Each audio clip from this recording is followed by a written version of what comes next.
Hi, it's a productive day of the week, or productive weekend. I haven't actually completely rebuilt the engine with the cam and stuff yet. It's got the original damps on the front, but I threw the sump on anyway for the moment, just so I can set up the plates and start doing the back end of the car. So the sump has got quite a bit more clearance underneath it than I thought. It's got quite a bit. It's actually closer to about 30 millimeters, but the engine is still quite a bit lower than it was before. So new plate with engine moved down 3/4 of an inch, so, and that would have basically had the engine 1.5 inches positive underneath the base of the floor. So now it's quite a bit higher above, so I don't think the bottom of the engine's ever going to have any problem. Plus it might be quite handy to run some pipes underneath the motor. Normally wouldn't do that due to something getting caught on the pipes, but to be honest, if it's got a flat floor underneath it, doesn't matter. So because the oil pump is here, obviously the oil is attached here, and when you obviously remove the sump, the oil filter normally sits on the sump here. Now there's you can just about see it, there's a plug here which is just a cross-drilled plug hole. Now when you fit the sump here, it blocks off the pressure from the normal oil pump at the front, goes through the oil filter back up here and feeds the engine block. While this very convenient plug here, if you remove that plug, there's a stainless fitting that goes in there, and then the new oil pump will feed back into the block here, and obviously we'll have to do all the filtering outside of the motor. So this conveniently blocks off that oil way which comes from the front, so you don't have to block any. When you remove the original oil pump at the front of the motor, you don't have to block anything off at the front of there, because this plate already does it for you, and you feed it back into there. So it's really simple way of doing things. So sump's on. That's a shed load of clearance underneath it. It's a real shame they couldn't bravely put the gearbox a little bit further down, but the gearbox is already too close to the floor. I didn't want to risk it. Race car, then yeah, definitely. I'd lower the engine another inch and then build something around the base of the bell housing to just protect it. But I want it for road, so there we go. And to be honest, the old sump is really quite heavy. It's a cast unit, so it's really quite heavy. You have to remove the windish tray, which I didn't realise. But to be honest, with the amount of vacuum this thing's going to have, it's not really a problem. Right, water pump, original Stat housing, points basically horizontally across the motor and points up at an angle. Well, that angle there, you can think of this front of the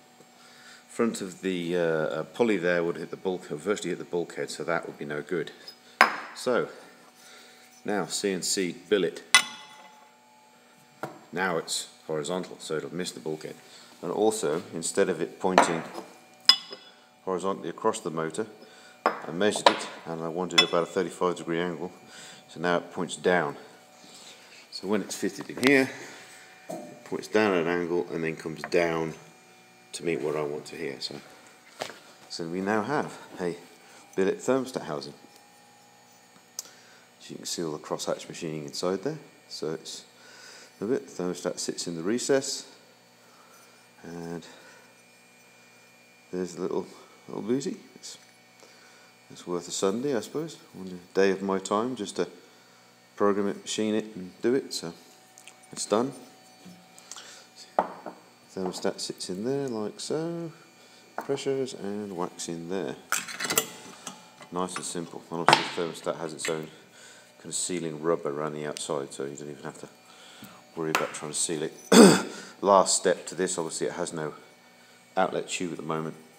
I'm going to buy some 38mm tube, 2mm wall thickness, I'll put a swage on the end so you've got for the hose to grip on, and then I'll get my man to weld it in, so that'll be the last step. So another billet piece completed. There you go. And then he's obviously got to weld this yet, so it's another thing to do. But let's start chopping the gearbox frame now. The positions of these have changed. This joint here used to be further around the top wishbone, is a little bit longer now. Roll centre control needs to be a lot better, with less of an offset between the top and bottom wishbone. It's still about 60%. So you negate a tiny amount of camber gain. I think I've lost probably about 0.1 of a degree camber gain over 60 millimeters of bump, but lose 0.1 in camber gain, virtually nothing. That's not a huge amount at all. So I'm not worried about that, but it has made the roll centers a lot more stable. To be honest, the positioning of the two upper and lower control arms, really, I found the wishbone lengths is what gets the roll center control to work how you want it. Actually, positioning of the top and bottom wishbone points where they mount is more relevant to actually how you want the roll center, or how you want the the roll center height at the rear. So wishbone lengths, offset between top and bottom, more control over actual movement of the roll center point in roll and in bounce, in bump. Actual position of it, i.e. center off the floor, sort of 80mm on the rear, it's more question of whereabouts you put the wishbone ends, where you actually mount them on the chassis. The angles of the wishbone, obviously more control of the actual roll center height itself. So yeah, learning a little bit more each time we do it. So plate on anyway, positions marked at the back there, plate recessed. I'd say it's got a 1-inch spigot round here that goes into the plate, 5mm, so the bolt isn't in shear. That's on there, so you can't really kind of see it on here. Actually, you could see it on the where are we? You can see it on here. You get 1/2-inch bolt, then you've got that recess there, and that recess obviously fits over the top of your bar here. So technically that becomes a shear load. And at the bottom of the bars, there you go. So you've got the 1/2-inch bolt, and then you've got the recess, and then that recess there, or that spigot, will fit into the plate. I don't think this is the original plate. You've got that recess, so that's what's actually in the plate. There's like a 1-inch spigot hole just to take the shear loads away from the bolt. So, fortunately, neither of those are the correct offset. So we drilled at a 1/2-inch and we machined the 1-inch spigot in there, and that now fits in the right place. Engine's perfectly level, that way and this way. It's dead on centre line. So, well, it's as near as damn as I can make it with a ruler. Anything less than 1/2 mil I'm really not fussed about. So digital in kilometres, perfect. Whack that on both positions, we're fine. So now it's a question of remaking the rear frame. It's because the bolt hole at the top there, that's the roughly in position. But because these lower joints have moved position in height, even that's out of position. So technically the only things I'm going to be keeping out of this particular setup are these 3 tubes here, the tubes between the 2 and those 2 there. Everything else will have to be cut, so all these 4 will come off, so I'm going to have to order some more tube today, pick it up, so, and then I can start redoing that. I've got plenty more of these threaded unions that we had made. They're recessed in here as well, so the 3/4 tube sits in there when we weld them up. Makes it nice and simple. So I've got a shed load more of those, and a shed load more of the cut tubes for here.